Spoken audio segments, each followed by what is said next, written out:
फिर से स्वागत करते। आज कबीरदास हिंदी संघ के ओर से हमारा पाठशाला में एक गतिविधि यानी क्रियाकलाप आयोजन किए हैं। इसमें हमारे पाठशाला के ओर से हमारे प्रधान अध्यापक जी और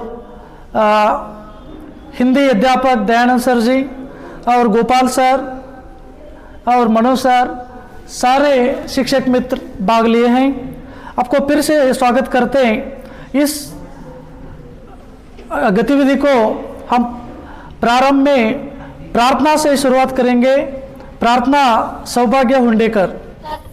हमें देना दाता, का विश्वास कमजोर होना, इतनी शक्ति हमें देना दाता, मन का विश्वास कमजोर होना।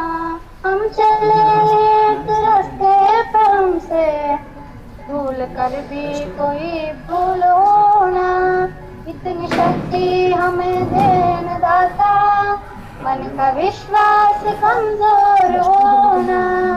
दूर अज्ञान से हो अंधेरे, तू हमें ज्ञान की रोशनी दे। हर बुराई से बचते रहे हम, इतनी सीधे भली जिंदगी दे।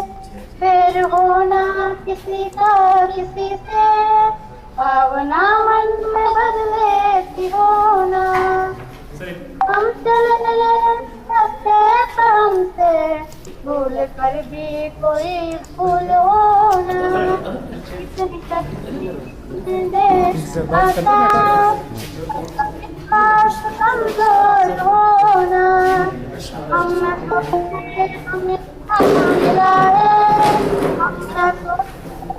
क्या मिला है, हमें सोचे किया क्या है। ओके, बहुत बहुत धन्यवाद सौभाग्य हुंडेकर। अभी कबीरदास हिंदी संघ के परिचय कराने आ रहे हैं हमारे मित्र दयानंद पुजारी सर। प्रिय छात्रों, बहुत दिनों के बाद हम एक बहुत ही मज़ेदार एक कार्यक्रम के साथ उपस्थित हैं यहाँ पर। पहले हम इस कबीरदास समूह के बारे में कुछ जानकारी प्राप्त करेंगे। उसके पहले मंच पर उपस्थित सारे अध्यापकगण का यहाँ पर स्वागत करते हुए धन्यवाद भी करता हूँ, क्योंकि ऐसे मौके पर सभी का उपस्थित होना बहुत ही लाजवाब है।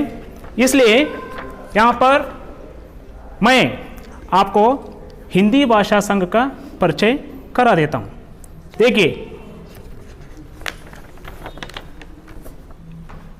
हिंदी भाषा संघ का परिचय में पहले मैं यह हिंदी साहित्य की रचनात्मक को विकसित करने और रचनात्मकता बनाने के लिए छात्रों द्वारा स्थापित किए गए संघ माना जाता है। कुछ उद्देश्य भी यहाँ पर है। देखिए, हिंदी भाषा साहित्य का विकास करना, यह पहला उद्देश्य है हिंदी भाषा संघ का। हिंदी लेख कौशल्य, भाषण कौशल्य और रचनात्मकता का विकास करना दूसरा कौशल होता है। और तीसरा, हिंदी साहित्य और कवियों का परिचय कराना। देश हिंदी राष्ट्रीय दिवस मनाते हुए पूरे वर्ष हिंदी भाषा का गतिविधियों का संचालन करना। साल भर हम हिंदी विषय के बारे में क्या क्या मनाते हैं, यहाँ पर क्या क्या कार्यक्रम करते हैं, उनका संचालन इस संघ के द्वारा होता है।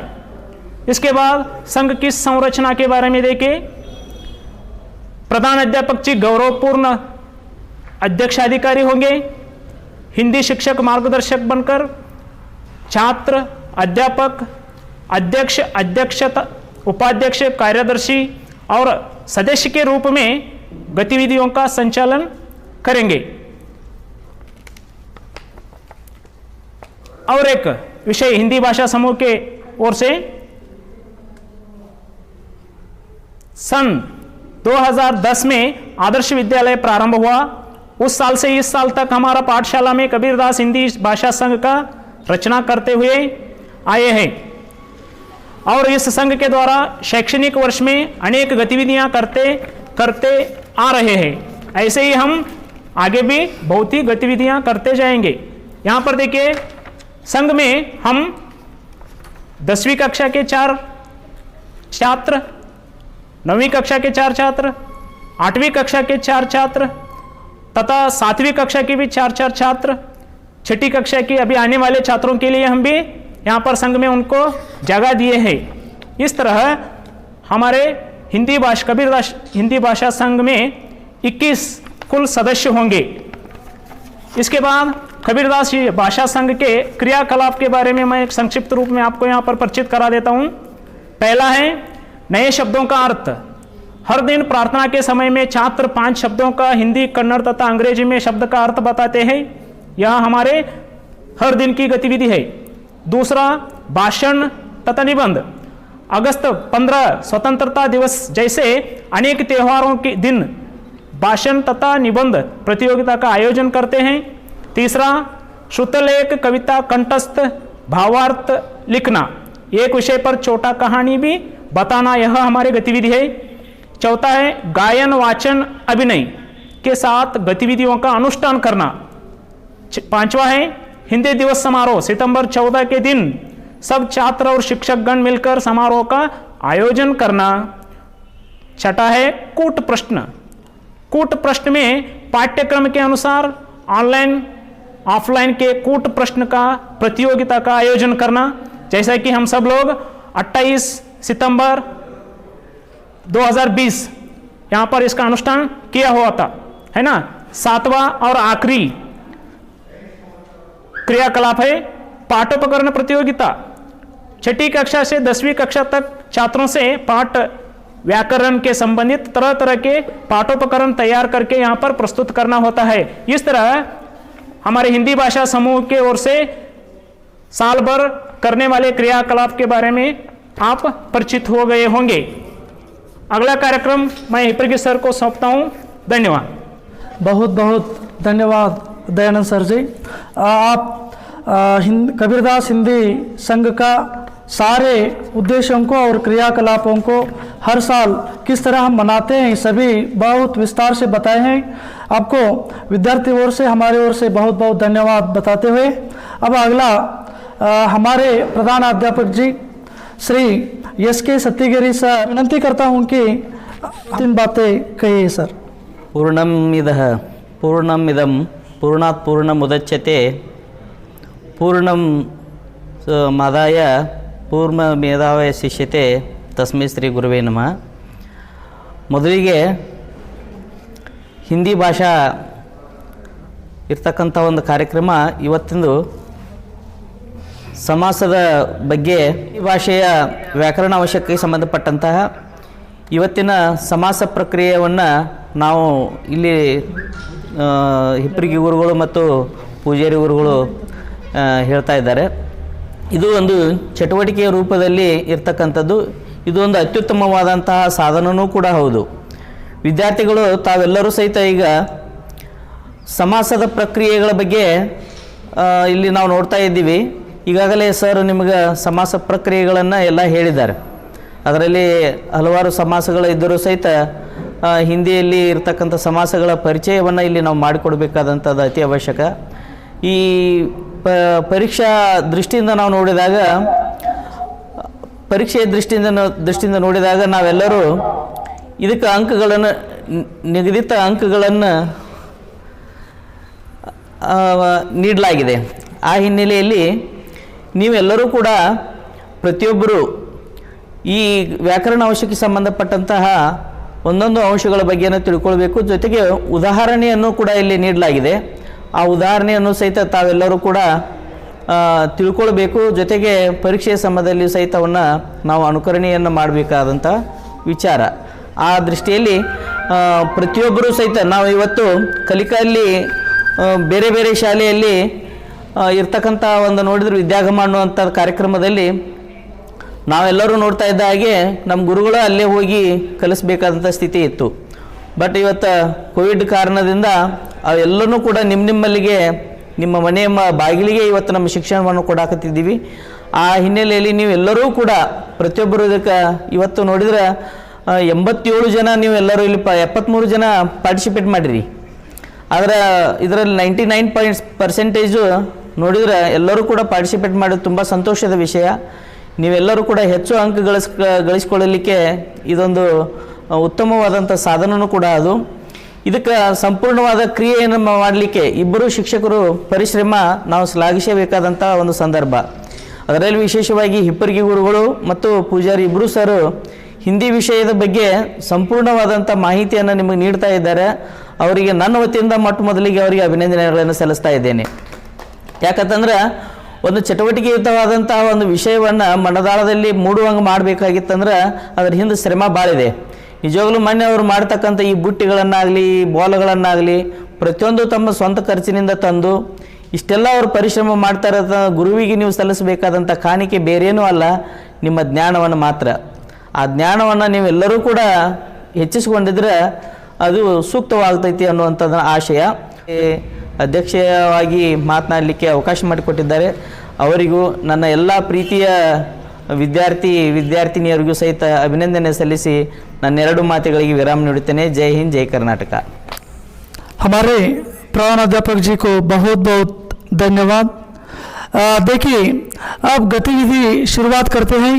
गतिविधि शुरुआत करने से पहले कौन कौन सा शब्दों का सहायता हम ले रहे हैं आप ध्यान से देखना है. देखिए बच्चे, आज हम समास पर एक नया गतिविधि करने जा रहे हैं. समास और समास के सारे उदाहरण. देखिए समास के सारे उदाहरण यहाँ पर है और यह समास का समस्त शब्दों यहाँ पर रहते हैं.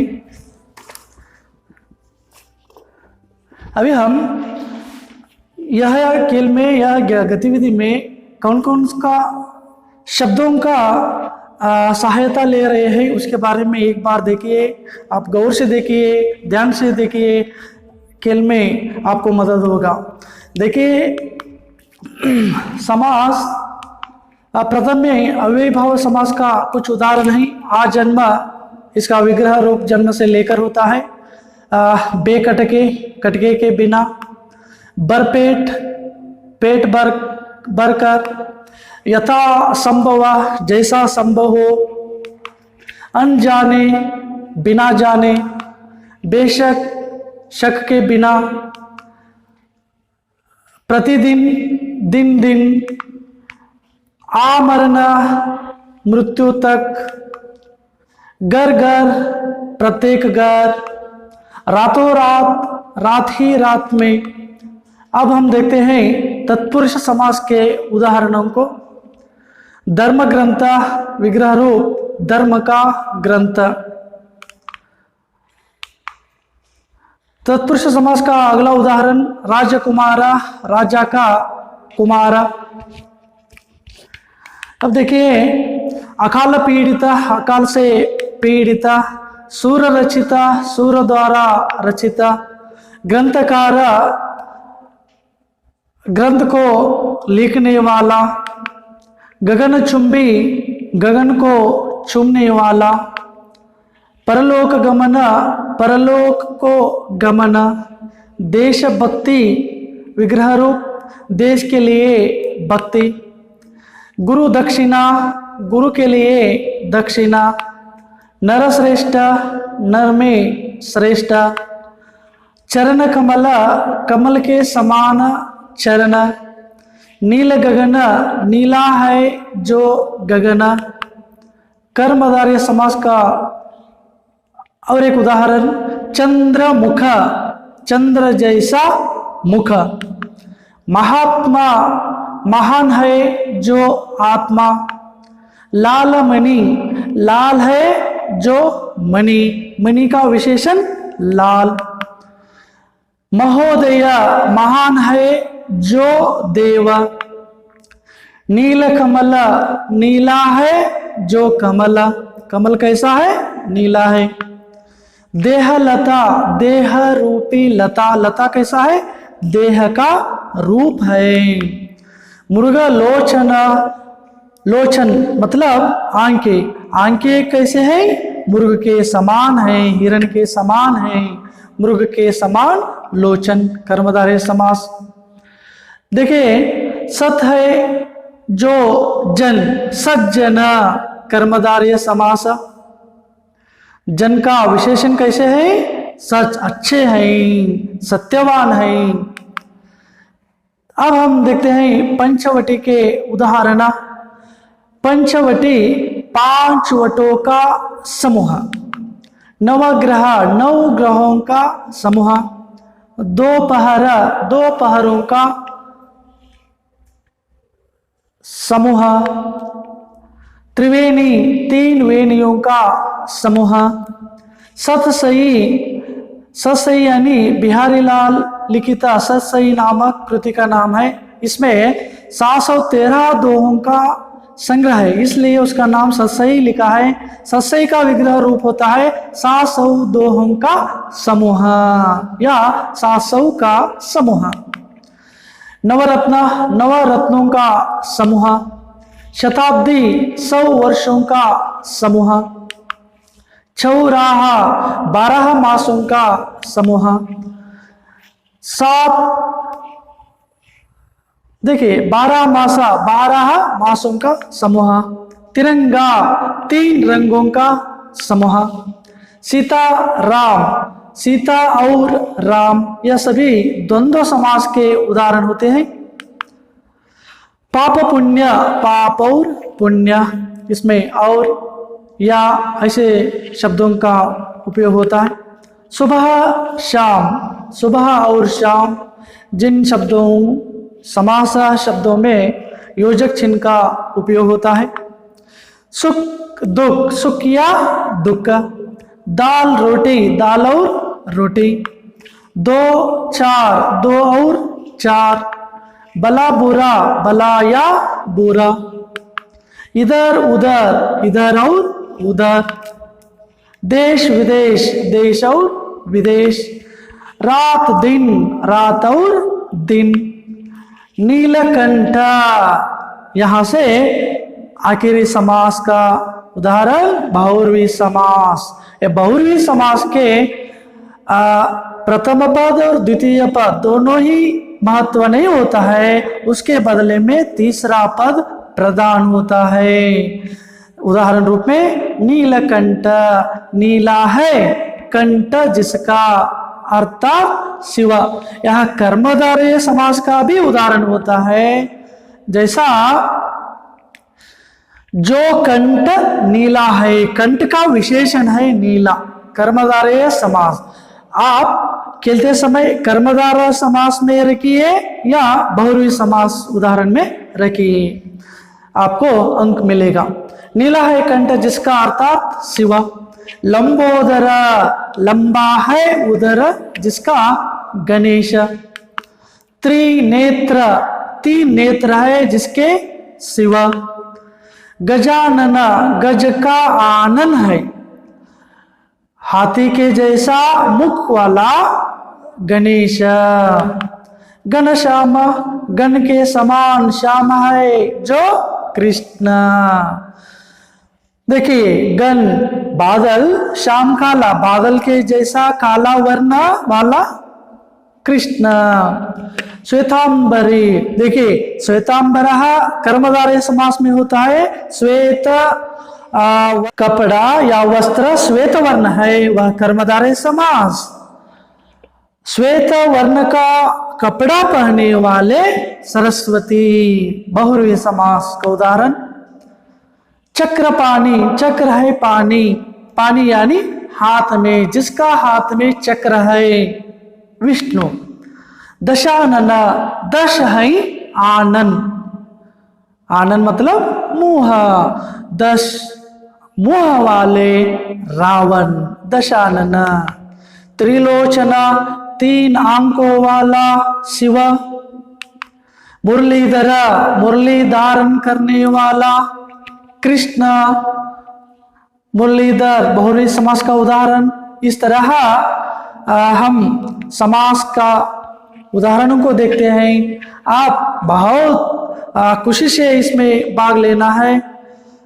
आप सभी को all the best, all the best. बाद में 9वीं और 10वीं छात्र जो आप बताएंगे, यहाँ पर 6 छात्र आए हैं। 10वीं के 3 छात्र, 9वीं के 3 छात्र आए हैं जो असाइनमेंट चेक कराने के लिए आए थे। उनके सहायता से यह क्रियाकलाप प्रारंभ होगा। देखिए, इनको खेलने के लिए 4 मिनट का अवधि रहता है। ಒಂದು ಪದ ಐತಿ, ಅದನ್ನು ನಾನು ಕರ್ಮಧಾರೆಯ ಸಮಾಸದಲ್ಲಿ ಹಾಕಿದೆ। ಈ ಕರ್ಮಧಾರೆಯ ಸಮಾಸದಲ್ಲಿ ಹಾಕಿದೆ ಅಂತಂದ್ರೆ ಸರಿ ಇತ್ತು ಅಂತಂದ್ರೆ 1 ಮಾರ್ಕ್ಸ್, ಅಕಸ್ಮಾತ್ ಅದು ತಪ್ಪು ಆಗಿತ್ತು ಅಂತಂದ್ರೆ -2 ಮಾರ್ಕ್ಸ್, -2 ಮಾರ್ಕ್ಸ್। ಅದಕ್ಕೆ ಸರಿಯಾಗಿ ಶಬ್ದಗಳನ್ನು ನೀವು ಹೇಳಬೇಕು। ನೀವು ಹೇಳಿದ ನಂತರ ಅವ್ರು ಏನು ಮಾಡ್ತಾರೋ ಅಂತಂದ್ರೆ ನಿಮಗೆ ಕರೆಕ್ಟ್ ಇದನ್ನು ಮಾಡ್ತಾರೆ। ಈಗ ಮೊದಲಿಗೆ 10th ಟೈಮ್ ಸ್ಟಾರ್ಟ್ ಆಗತ್ತಾ? ಸದ್ಯ ಟೈಮ್ ಸ್ಟಾರ್ಟ್ ಆಗುತ್ತಾ? ಈಗ ನೀವು ಮೊದಲಿಗೆ 10th ಅವರು ನೀವು ಸ್ಪೀಕರ್ ಆನ್ ಮಾಡ್ಕೊರಿ। 10th ಅವ್ರು ಮಾತ್ರ ಸ್ಪೀಕರ್ ಆನ್ ಮಾಡಿ ಇಟ್ಕೊರಿ।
ಓಕೆ 18 17 ನೋಡ್ಕೋರಿ 13 12 10 9 8 6 5 4 3 ಓಕೆ ಟೈಮ್ ಔಟ್। ಈಗ Manoj sir, Malkesh sir judges account ಮಾಡ್ತಾರೆ ಯಾವ್ದು ಸರಿ ಯಾವ್ದು ತಪ್ಪು ಅನ್ನೋದನ್ನ। ಹಿರೇಮಠ ಸರು ಅವರ ಮೇಲಿನ ಜಡ್ಜಸ್, ಅವರು higher judges. Okay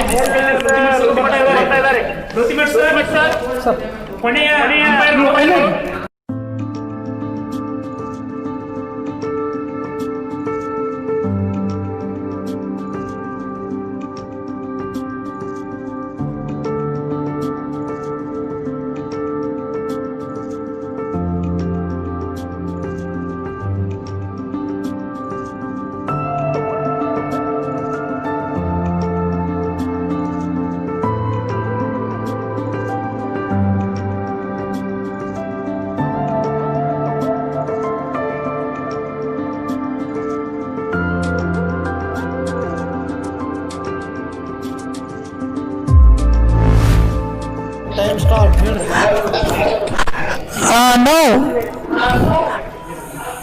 9th class time start 1 2 3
24, 23, 22, 21, 20, 18, 17, 16, 15, 14, 13, 12, 11, 10, 9, 8, 7, 6, 5, 4, 3, 2, 1, खत्म, शून्य.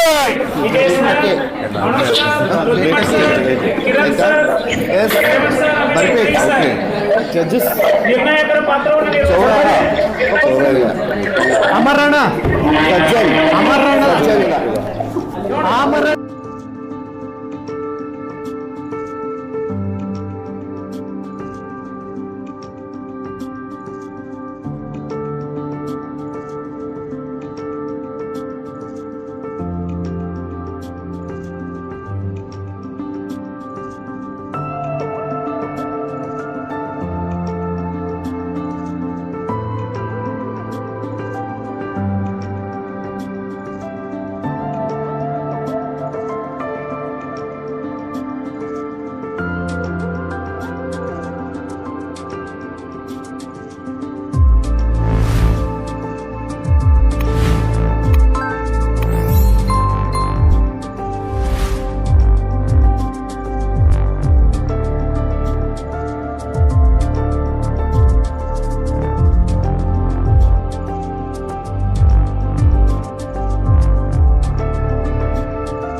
आपका अंक आएगा. जजेस काउंट कर रहे हैं. जजेस सर बरे ರಿಸಲ್ಟ್ ಹೇಳಂಗಿಲ್ಲ ಗೋಪಾಲ್ ಸರ್ ಅವರು Okay, dear all students, 9ನೇ ತರಗತಿಯ ಮಾರ್ಕ್ಸ್ ಅನ್ನ ಎಂಟ್ರಿ ಮಾಡ್ತಾ ಇದ್ದಾರೆ ಎಷ್ಟು ಅಂತ ಹೇಳಿ ನೋಡ್ರಿ. okay, 9th class ಪಡ್ಕೊಂಡಿರುವಂತಹ marks 52. Very good performance by 9th class students. Then 10ನೇ ತರಗತಿಯ ವಿದ್ಯಾರ್ಥಿಗಳ ಸ್ಕೋರ್ ಈಗ ಬರ್ತಾ ಇದೆ 47. therefore and the winning prize goes to the very excellent 9th class 10th class student. Better luck next time. ಕೇವಲ 5 ಅಂಕಗಳ difference ಇಂದ 9th ಕ್ಲಾಸ್ ಸ್ಟೂಡೆಂಟ್ಸ್ 10ನೇ ತಮ್ಮ ಅಣ್ಣ ಮತ್ತು ಅಕ್ಕಂದಿರನ್ನ ಸೋಲಿಸಿದ್ದಾರೆ. Very congratulations. ತರಗತಿ ವಿದ್ಯಾರ್ಥಿಗಳಿಗೆ ಒಂದು ಪಾರಿತೋಷಕವನ್ನ ಆನ್ಯುವಲ್ ಡೇಯಲ್ಲಿ ಕೊಡಲಾಗುವುದು. ಇಲ್ಲಿಯವರೆಗೆ ಸುಮಾರು 1 ಗಂಟೆಗಳ ಕಾಲ ಅತ್ಯುತ್ತಮವಾಗಿ ಹಿಪ್ಪರಿಗಿ ಸರು ಮತ್ತು ದಯಾನಂದ್ ಸರು ಹಾಗೂ ಮುಖ್ಯೋಪಾಧ್ಯಾಯರು ಮತ್ತು ಎಲ್ಲ ನಮ್ಮ ಸಿಬ್ಬಂದಿ ವರ್ಗದವರು ಇಲ್ಲಿ ನೇರ ವೀಕ್ಷಣೆಯನ್ನು ಮಾಡುವುದರ ಜೊತೆಗೆ ಎಲ್ಲ ಮಕ್ಕಳು ಉತ್ತಮವಾಗಿ ಭಾಗವಹಿಸಿ 9th ಅವರು ಪ್ರಥಮ ಸ್ಥಾನ, 10th ಅವರು ದ್ವಿತೀಯ ಸ್ಥಾನವನ್ನು ಪಡೆದುಕೊಂಡಿದ್ದೀರಾ. ತುಂಬ ಧನ್ಯವಾದಗಳು. ಇದೇ ಥರ ನೀವು ಉತ್ತಮವಾಗಿ ಮನೆಯಲ್ಲಿ ಅಭ್ಯಾಸವನ್ನು ಮಾಡಿರಿ. ಶಿಕ್ಷಕರಿಗೂ ಮತ್ತು ವಿದ್ಯಾರ್ಥಿಗಳಿಗೆ ಅಭಿನಂದನೆಗಳನ್ನು ಸಲ್ಲಿಸ್ತಾ ತಾವು ಸತತ ಒಂದು ಅಭ್ಯಾಸವನ್ನು ಮಾಡಿರಿ ಅಂತೇಳಿ ಈ ಮೂಲಕ ಕೇಳ್ಕೊಳ್ತಾ ಇದ್ದೀನಿ. ಆತ್ಮೀಯ ಎಲ್ಲ ನನ್ನ 9ನೇ ಹಾಗೂ 10ನೇ ತರಗತಿಯ ವಿದ್ಯಾರ್ಥಿಗಳೇ, ಇದುವರೆಗೂ ತಾವು ತುಂಬ ಚೆನ್ನಾಗಿ ಜೊತೆಗೆ ನಮ್ಮನ್ನು ಇಲ್ಲಿ ನಿರ್ಣಾಯಕರಾಗಿ ನೇಮಿಸಿದ್ದು ಇರಲಿ. ತಾವು ತುಂಬ ಚೆನ್ನಾಗಿ ಭಾಗವಹಿಸಿ ಒಳ್ಳೆಯ ಅಂಕಗಳನ್ನು ಗಳಿಸಿದ್ದೀರಿ. ಸೋಲು ಗೆಲುವು ಸಹಜ.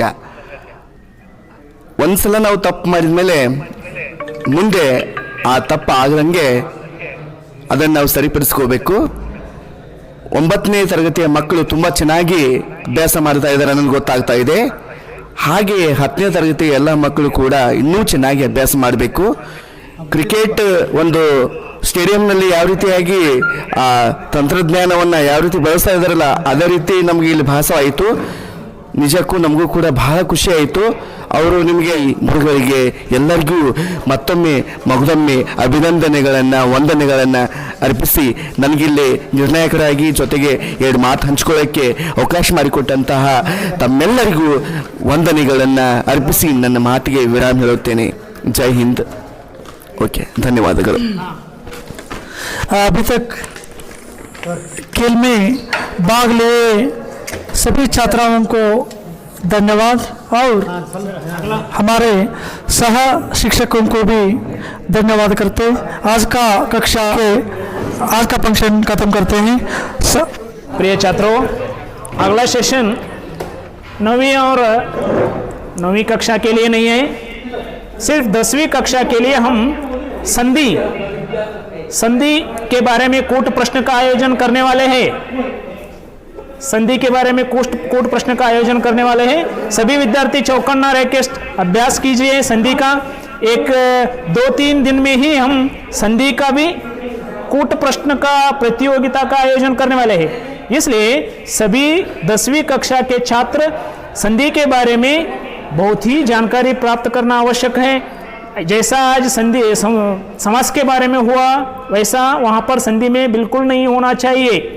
इसलिए आप अगले 2-3 दिनों में संधि का अभ्यास कीजिए।